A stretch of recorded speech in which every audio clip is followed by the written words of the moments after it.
মাদারীপুরের একটি গ্রামের সড়কে প্রবাসীদের উদ্যোগে বসানো হয়েছে ল্যাম্পপোস্ট, যা পুরো গ্রামকে আলোকিত করার পাশাপাশি ভূমিকা রাখছে অপরাধ নিয়ন্ত্রণে।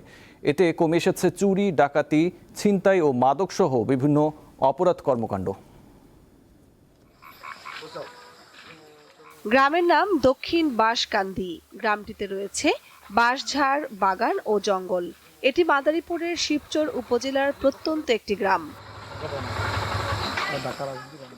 দিনের বেলাতেও গ্রামের বেশিরভাগ এলাকা অন্ধকার থাকে। সন্ধ্যার পর অবস্থা আরো ভয়ানক হয়ে ওঠে। বাড়িঘরে আলোর ব্যবস্থা থাকলেও সড়কের অবস্থা ছিল ভয়াবহ। এতে ওই এলাকায় বেড়ে যায় চুরি, ডাকাতি, ছিনতাই ও মাদকের মতো অপরাধ। মোজো বিরাট কারবার। মোজো 1 লিটার ও 2 লিটার কিনে তুমিও জিতে নিতে পারো ফ্যামিলি কার, স্পোর্টস বাইক, টিভি, আইফোন ছাড়াও থাকছে লক্ষ লক্ষ নিশ্চিত গিফট। এই অবস্থা পরিবর্তনের উদ্যোগ নেয় স্থানীয় প্রবাসীরা। তাদের অর্থায়নে সড়কে স্থাপন করা হয়েছে 140টি সৌর ল্যাম্পপোস্ট। চুরি, ছিনতাই এবং মাদকের তারা অনেক ঘোরাফেরা করত। চুরি ডাকাতি হতো, তারপরে অ্যাক্সিডেন্ট হতো। 6 নং ওয়ার্ডের ঝুঁকিপূর্ণ স্থান, সে জায়গায় আমরা লাইটগুলা লাগানোর চিন্তা ভাবনা আছে।